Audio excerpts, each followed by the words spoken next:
Hello, my friends. It's Thursday, and I have so much laundry on my couches that I could never finish folding all of it.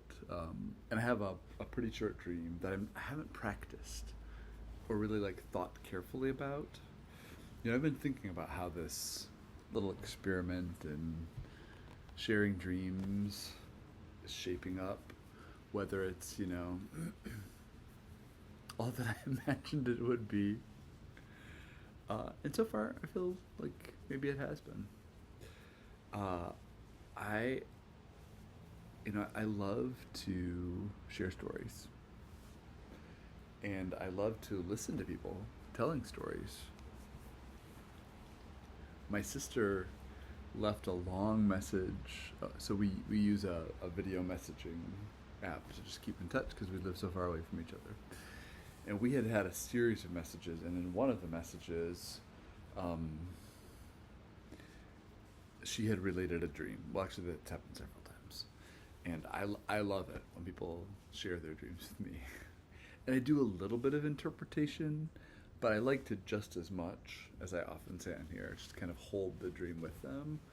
I also really like to use the process of active imagination, which for Jung was a way of extending the dream world, the dream. I might be, stepping past my knowledge of his language when I say this, but expand the dream's animus. I'm going to say animus, even though I know that he has a technical term for who the anima in a dream, ANIMA, in a dream is, and that's not what I'm referring to. I'm talking about what's the living force of the dream, and that active imagination was a way to extend the world, the motion, the action of the dream.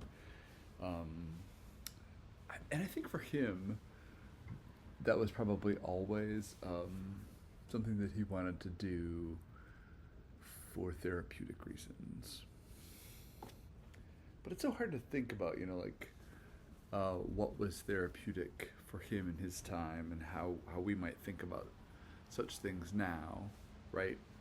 He lived in the era where psychoanalysis and the healing arts for mental well-being were just kind of on the cusp of waking up in a conventional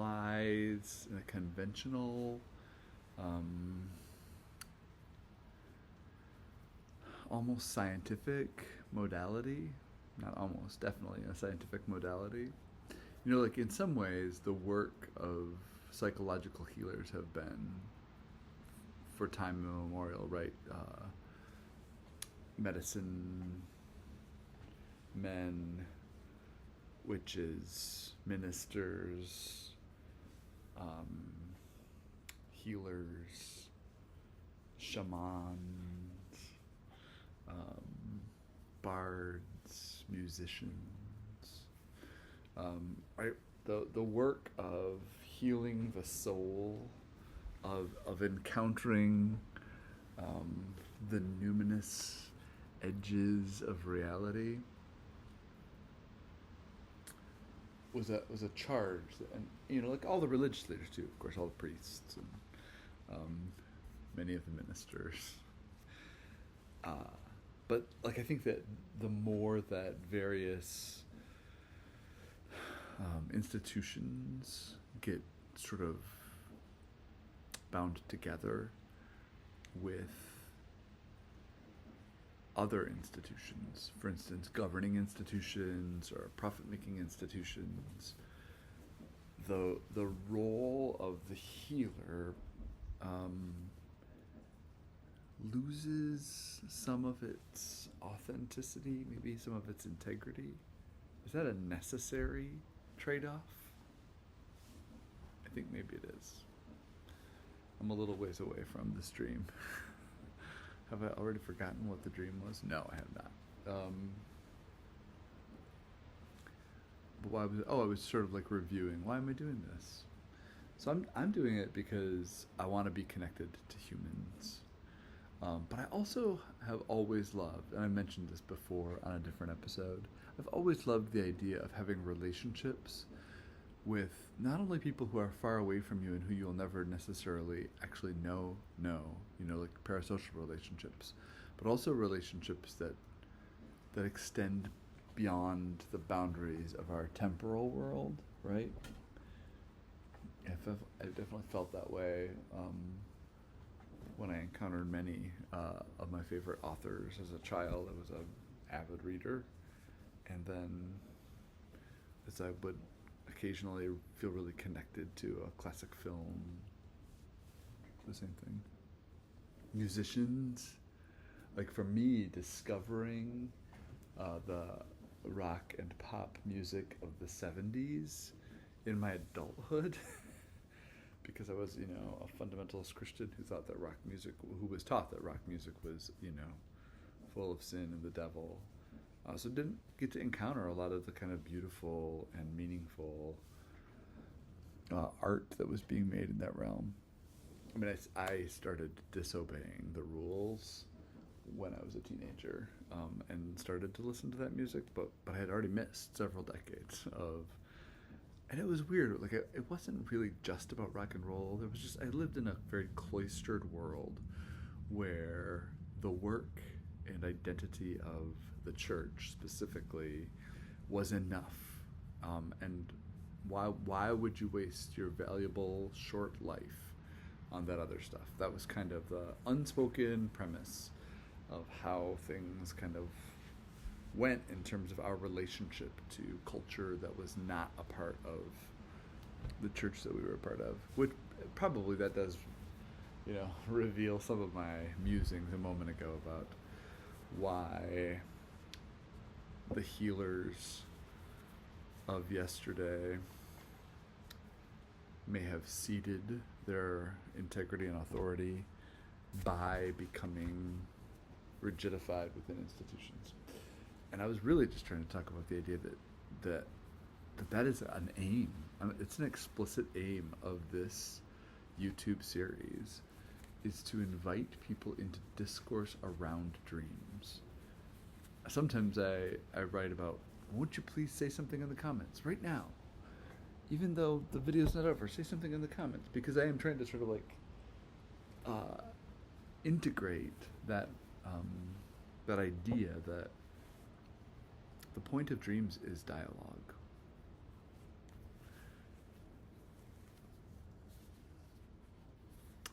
So the story that I'm going to tell comes from a dream. A man went on a trip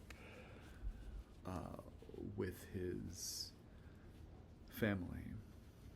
He had 2 children and a wife, and they traveled across the country to see an old friend who had gone on to be a very successful professor, and they only got to see each other occasionally, so the time felt extremely precious every time they were together, because when they had met each other, they were full-grown adults, and they were at a very sort of important part of their life. They were all going to graduate school, and their heads were still full of dreams, and they were filling their heads even more with ambitions. And after they had, moved to very different places, they were just so happy to stay in touch. And the woman who had been a professor, her husband had also become a very successful filmmaker. And so the man who's the main character of this dream was mostly, even though they were going to see these people that he loved very dearly, was much more excited about the fact that their son was with them on this trip, and their son had been restored to them in a way that they did not think was possible. They had gone through a lot with losing their son and finding him, and now he was back, and it was magically as if none of those things needed to be worried about anymore, or cared about anymore. But there's a fine line, right? When you recover something, there's a delicacy to what you've recovered, and if you're too explicit about talking about it, then you move from the thing itself into the experience of abstraction. And that's how it was on this trip.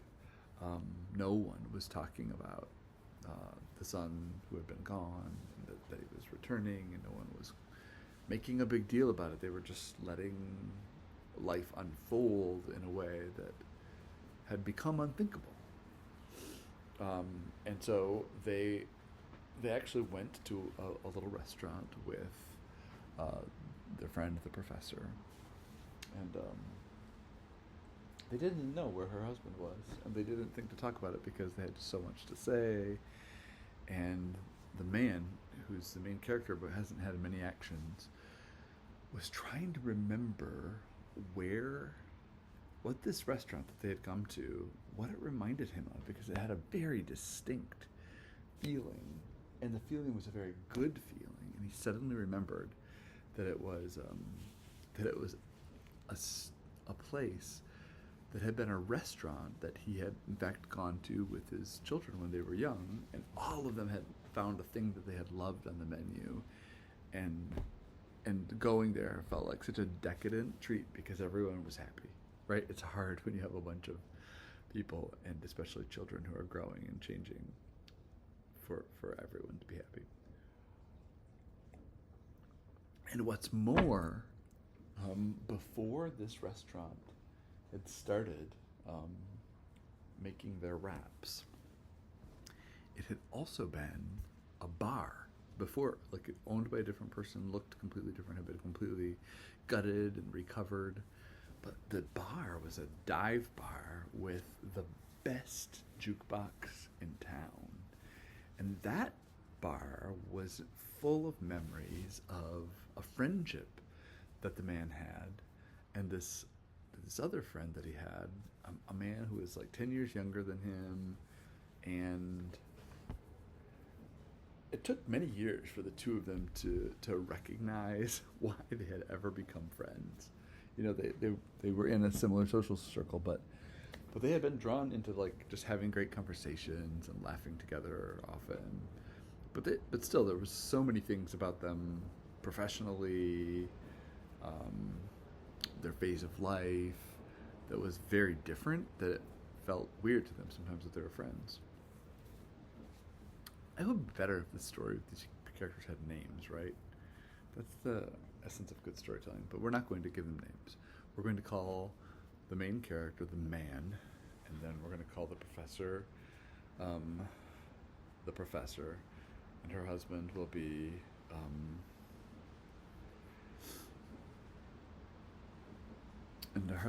the filmmaker, and the friend, the unlikely friend. Oh, we'll just call him the unlikely friend. That's perfect. We'll retain that name. And the wife of the main character, the man. We won't call her the wife because I just don't like, reducing a woman's role to something that was historically often used to subjugate women.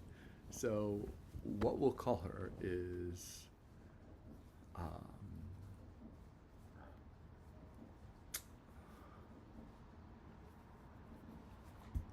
the Delighted Accomplice. And you don't even know why yet, but you're going to find out in a few minutes. So anyway, after many years, the man and the unlikely friend figured out that there were two things that they had in common. And they're very strange things. The first one was that they loved to tell stories. And they both loved listening to stories. And a good story, that's what they loved. And so, that's a good fit already. But one of the weird things is that they both had a lot of stories about their life that had to do with their fathers. And while the man had a father that he loved and respected and thought was perfect in every way. Um, the friend, the unlikely friend, had a father who had failed him and disappointed him in every imaginable way because of demons of his own. But the thing they had in common, unexpectedly, was that neither of them wanted to be anything like their dad. Now that's not true, especially in in terms of one of them. But they both had some specific aspect of their father that they had worked hard to not become. And that's all that I'll say. Because it's not really that important to the story. Or is it? That's the crazy thing about telling a dream, is that you really don't know what the important parts are. So far, like I've just told you, the man realized that he was in this restaurant that reminded him profoundly. In other words, it is this kind of magical space that had housed two different eating establishments, so different and at such different parts of his life, but both that were just full of delight. And the conversation was, delightful. But the man was like, "Where are our kids?" And he was really just like filled with a longing to be around, especially his son who had been gone for so long. But he wanted to just pass it off as if it was a normal thing, right? Because he didn't want to name the thing that was so good. So he said, I'm just going to go check on the kids and see what's going on. And so he went outside, and kind of to his surprise, both of his kids, they're like 10 and 11-ish, are standing there having this like long conversation, like they're really enjoying a conversation that they're having with an adult, a person that's the same age as, the man. And it wasn't as if they were having a conversation where like she was indulging and talking to them like little kids. They were just having a conversation where they were sharing stories and enjoying themselves. And I mean, just the vision of that delighted the father enough that he was like, "Oh, I guess they're fine. I guess I'm not going to interrupt them and try to draw them back into, my world and my needs." So he turned around, and just then, the professor friend and the delightful accomplice, is that what I said? I think I got that wrong, but we'll call her the delightful accomplice, had just emerged from the restaurant, and they could not stop laughing, and their arms were full of uh-oh, I better go look. What's the name of what they're full of?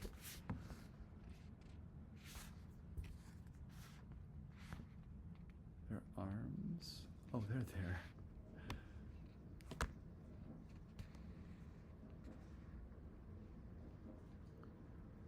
They were laughing. They could not believe how many dough rolls Mary had. They were called dough rolls.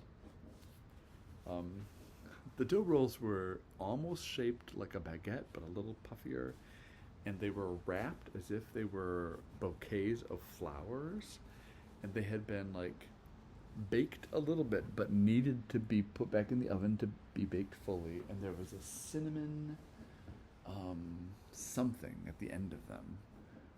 They looked really delicious, and the man said to the two of them, "Where did you buy all the dough rolls?" And the delighted accomplice said, "Our friend the professor did not buy these dough rolls. She made the dough rolls." And I was like, "All of them?" And they were just laughing and nodding. They couldn't believe it. This was a terrific secret. And so they took me into their kitchen, and there was my friend, the filmmaker, married to the professor, and he was actually in the process of renovating the kitchen in order to, well, what they next confessed. The delighted accomplice said, "Our friend quit her job in order to sustain this business that she started up with dough rolls." And that wasn't hard to believe given how delicious the dough rolls looked. And it also wasn't hard to believe because the kitchen was just full of dough rolls in every direction. Um, and and but I was, the man was in disbelief that their friend would have given up a tenure line position in this era and just gone into such a pleasurable thing that she wanted to do, which was to make dough rolls. I have to look again. I've gotten quite a bunch of piles folded. Maybe I can do this in one episode. Oh my goodness, the episode's going on kind of long. I'm so immersed in the story. Are you too?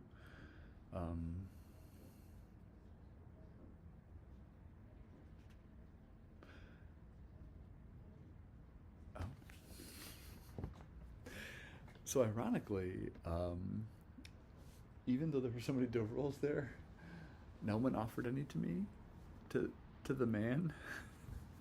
So the man decided to go back to the restaurant that had so many meetings and try to order something. So he went in there and he stood there for a long time trying to figure out what to order, and it was only then that he realized he had no money with him at all. So he sidled over to a table, and there were two of his other friends from graduate school and one of his longtime colleagues, and they were all chatting about an academic presentation that they were going to make. So we just sat down with them and enjoyed listening to what they were saying.